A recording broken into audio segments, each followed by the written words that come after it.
The unexpected question. The cold wind of planet Alara 6 blew over the hills like invisible ice. The stars above were bright, but the ground below was freezing. Two figures walked across the rocky land. Eli, a young human soldier, and Riva, an alien girl from the Nyari species. They were on a joint exploration mission, sent to collect samples from a crashed ship. The mission was simple: gather data and return by nightfall. But a sudden snowstorm trapped them far from base. Now, with the sun gone and the temperature falling fast, they searched for shelter. There, Eli pointed to a small cave near the edge of the cliff. Riva nodded silently. She didn't speak much. Her skin was a soft gray blue, her eyes glowing faintly green in the dark. She walked with grace, like someone floating. Inside the cave, the wind was quieter. Eli opened his survival pack and pulled out a thermal blanket and a one-person sleeping bag. His face tensed. There was only one. Riva stood near the entrance, her arms wrapped tightly around herself. Her lips were slightly blue.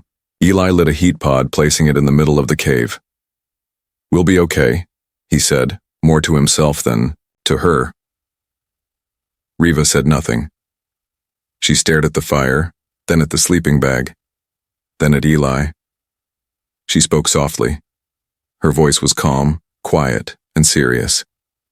"Will you share your bed with me, human?" Eli froze. "What?" Riva looked directly at him. "Your sleeping bag. It is made for warmth. I am not built for this kind of cold. If I stay like this, I will not survive the night." Eli's heart began to pound. He wasn't prepared for this. They barely knew each other.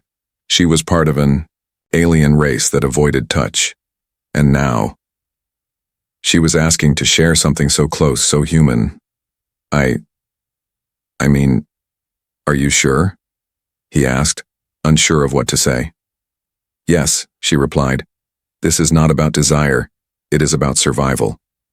"But," she paused, "it is also about trust." Eli looked down at the bag. It was narrow. It would be tight, but she was right. If she stayed outside of it, she could freeze. He unzipped the side and motioned to her. "Okay, but just for warmth, all right?" Riva stepped forward carefully, removing her outer robe and setting it aside. She slid into the bag first, and Eli followed. They lay side by side, shoulders touching. Her skin was ice cold. Eli turned slightly. "You're freezing." "I told you," she whispered. "Nyari blood does not hold heat like yours." He gently placed the thermal blanket over them both. For a long time there was silence, only the wind outside and the soft hum of the heat pod. Then Riva spoke again. "When I was a child, I read stories about humans. Some said you were wild, violent. Others said you were brave, kind." Eli chuckled. "Some of us are both. I think," she said slowly, "you are kind." Eli felt something shift in his chest. No one had said that to him in a long time. He turned his head to look at her. Her eyes were glowing brighter now. She was warmer.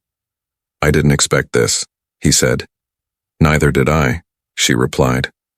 "But I do not feel afraid." He watched her blink slowly. Her breathing slowed. She was falling asleep. In the soft light, her face looked peaceful, almost human. And just before her eyes closed completely, she whispered one more thing. "You are warm." Eli didn't sleep for a while. His mind was full of thoughts. Why did her voice sound sad? Why did she say trust like it was something rare? And most of all, why did he feel like this night had changed something forever? Warmth. Between worlds, the cave was quiet.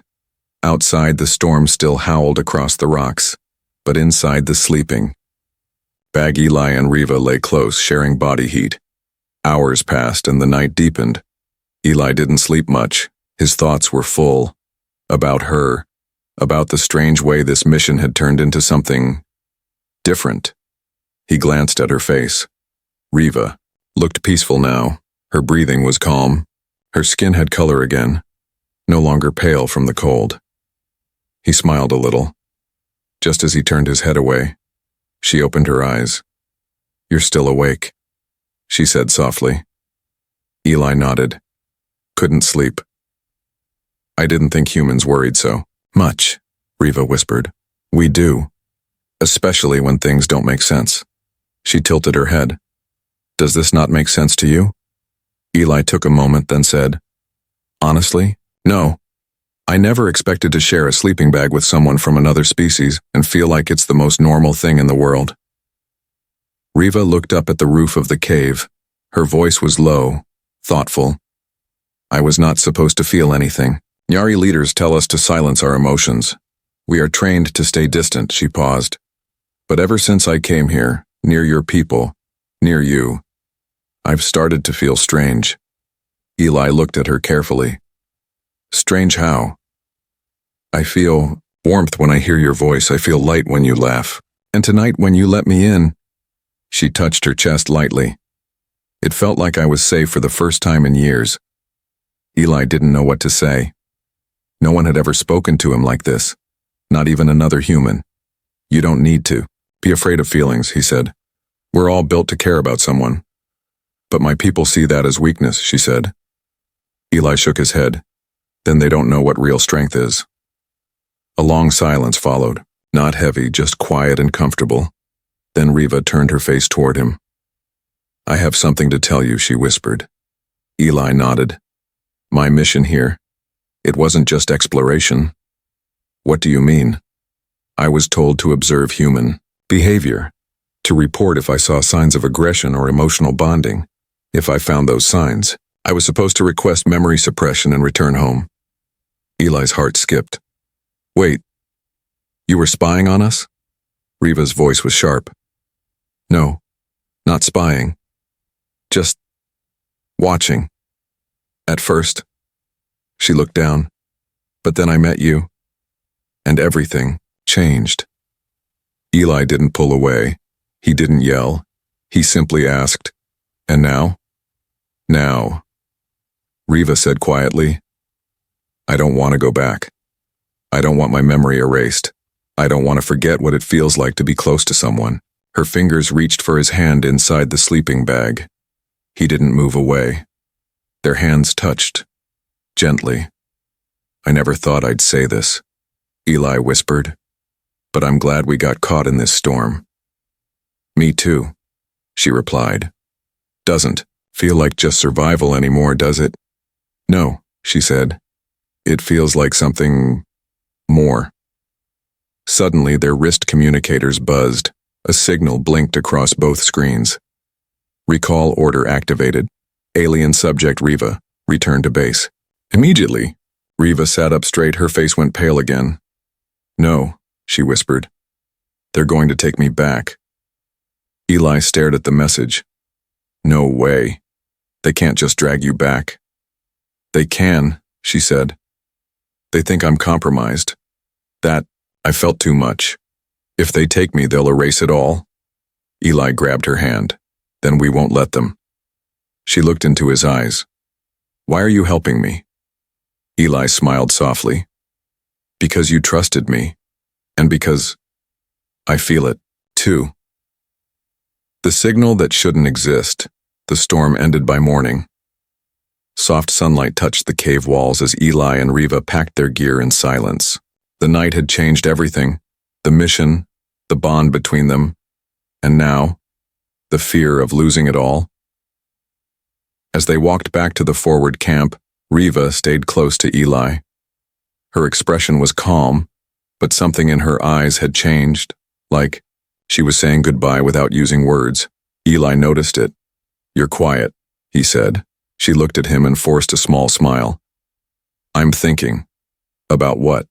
"About how short some moments feel, even when they mean everything."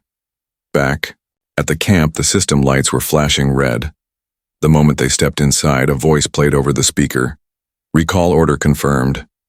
Nyari subject Riva, prepare for immediate extraction." Riva's face went pale. Eli stepped forward. "Cancel the order. She's with me. We're not finished out here." A human officer turned to him. "You don't have the authority, Cade. This comes from above. Joint Command and Nyari High Council. The alien girl has shown emotional compromise. Riva grabbed Eli's arm. They're going to take me. Erase what happened. Erase you. No, Eli barked. She's not just a file to be cleared. She's a person.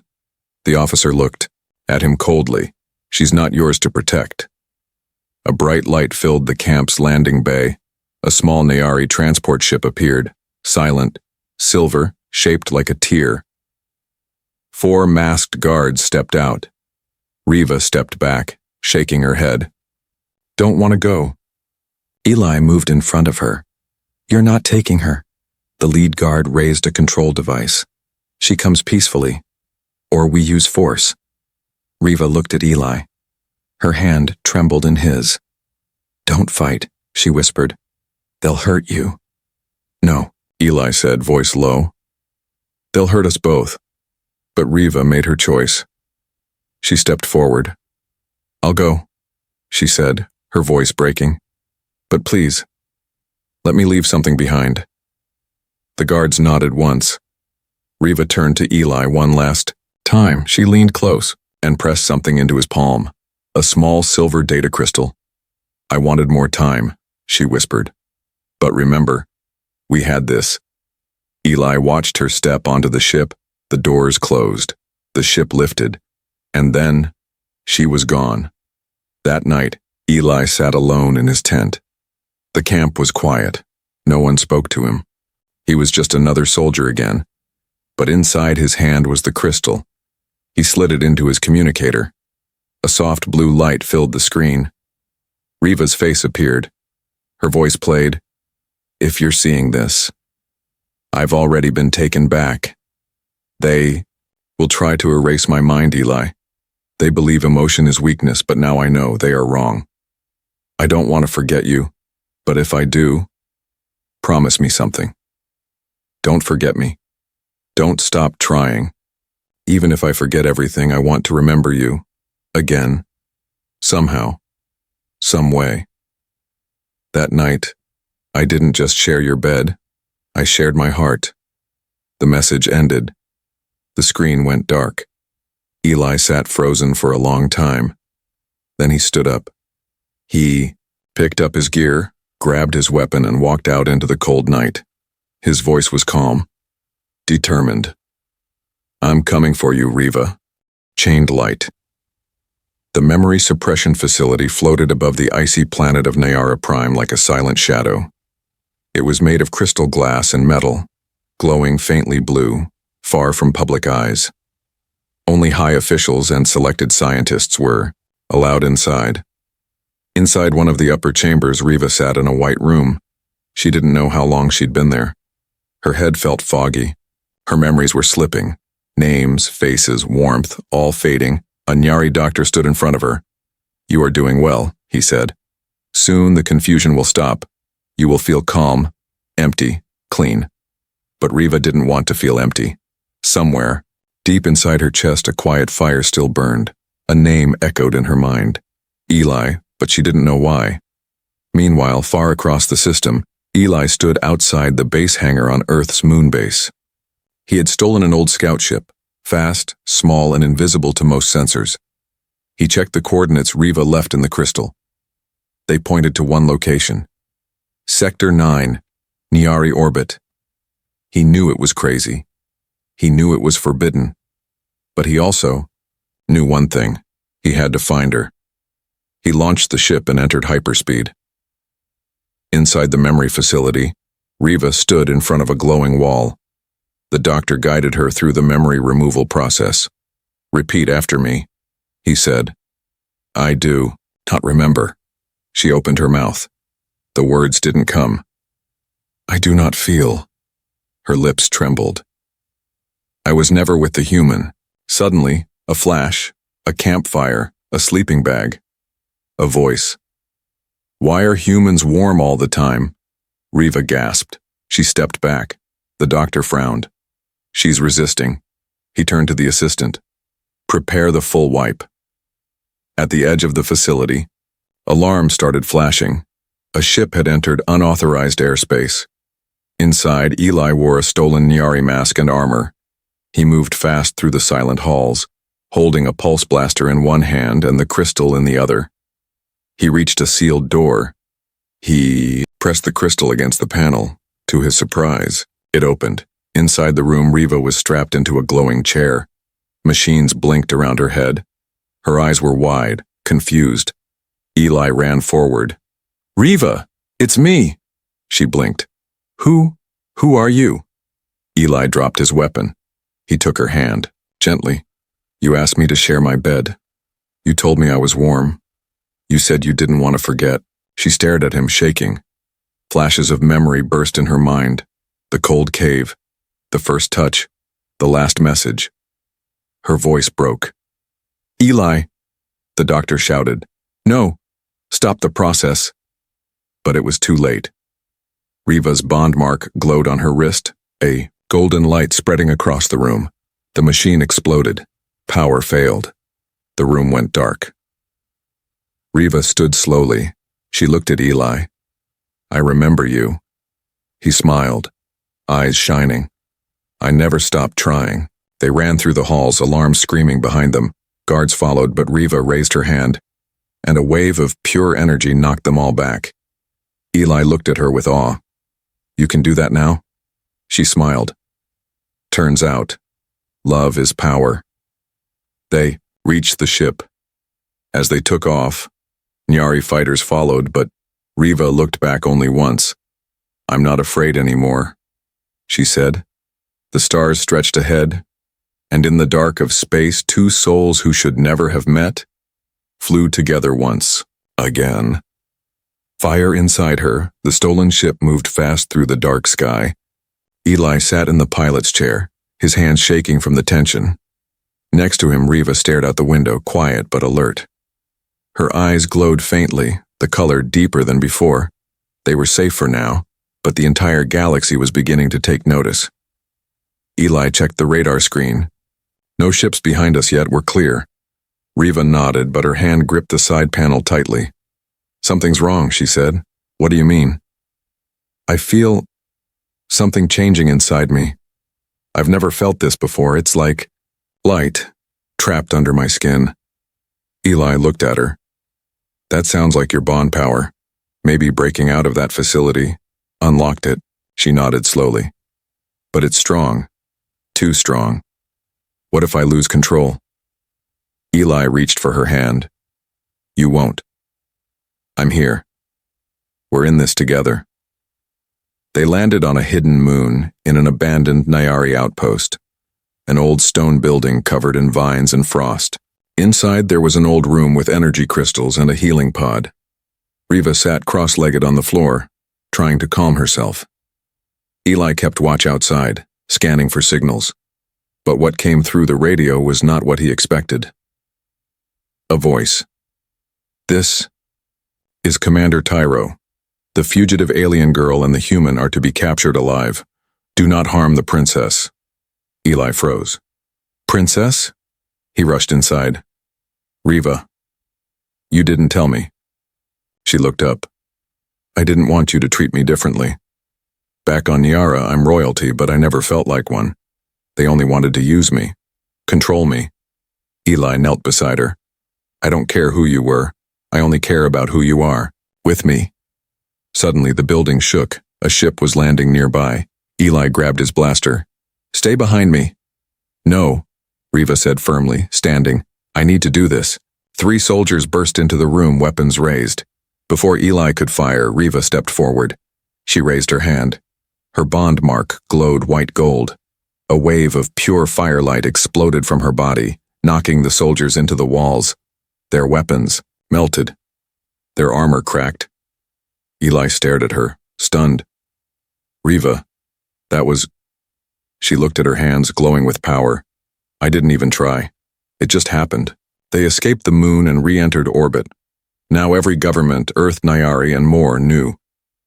Alien princess escapes with human soldier. Forbidden bond unleashes unknown energy.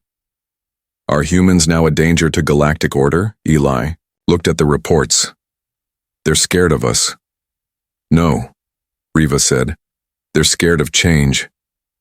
That night, they stopped near a red planet. The stars above shimmered. Eli and Riva stood on a cliff. She looked at him, eyes calm but burning, with light inside. When I touched your hand in that cave, I thought it was just heat. Now I know it was something more. Eli stepped closer.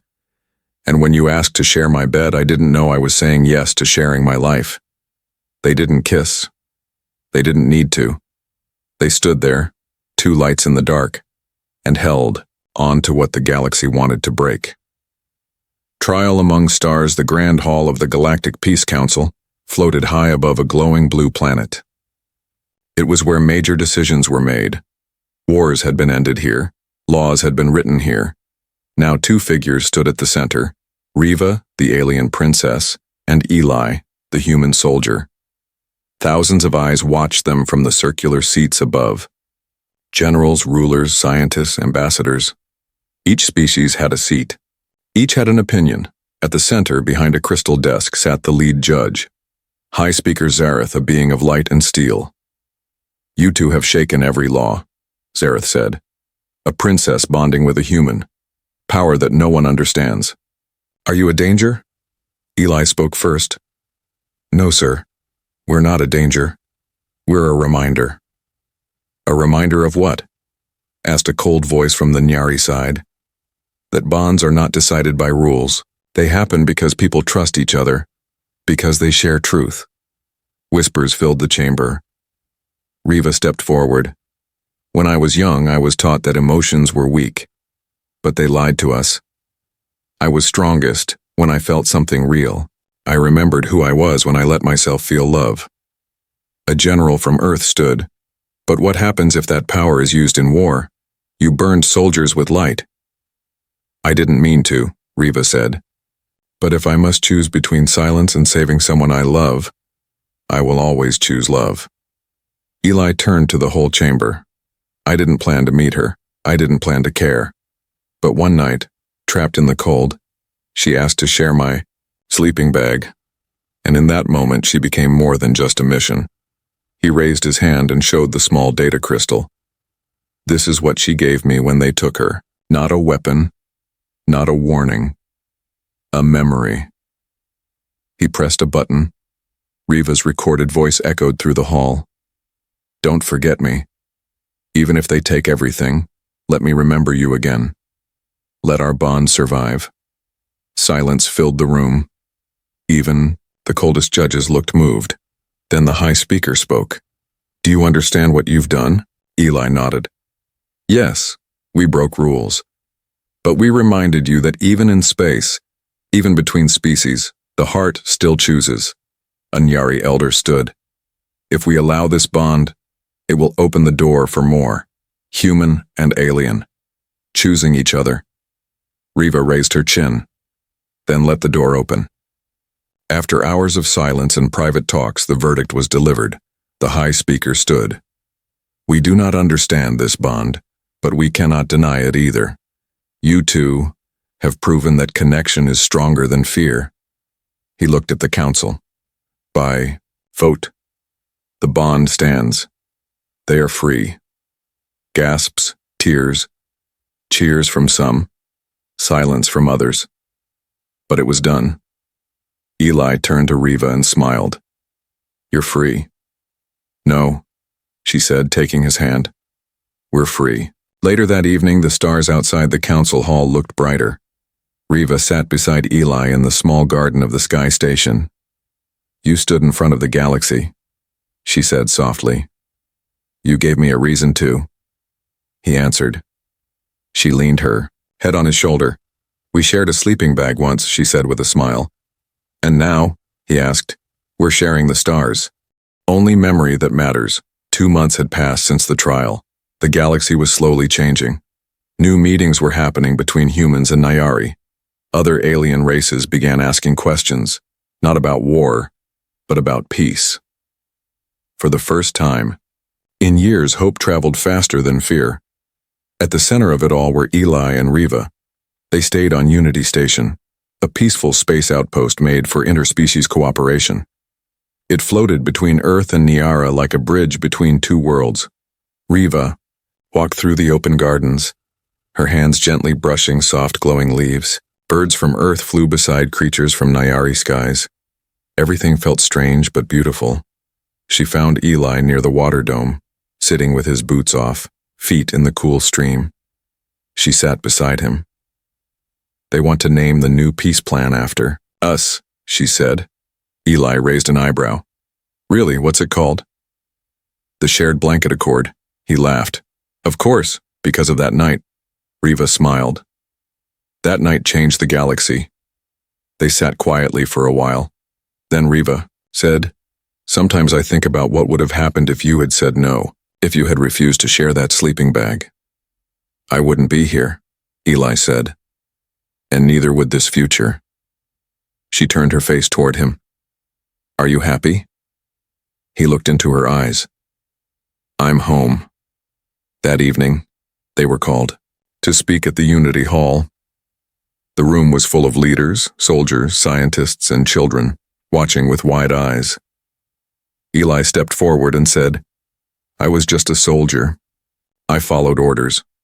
But when I looked into her eyes that night, I stopped being a soldier. I became a person with something to protect." Riva followed. "My people told me not to feel. But I did. I felt fear, warmth, love.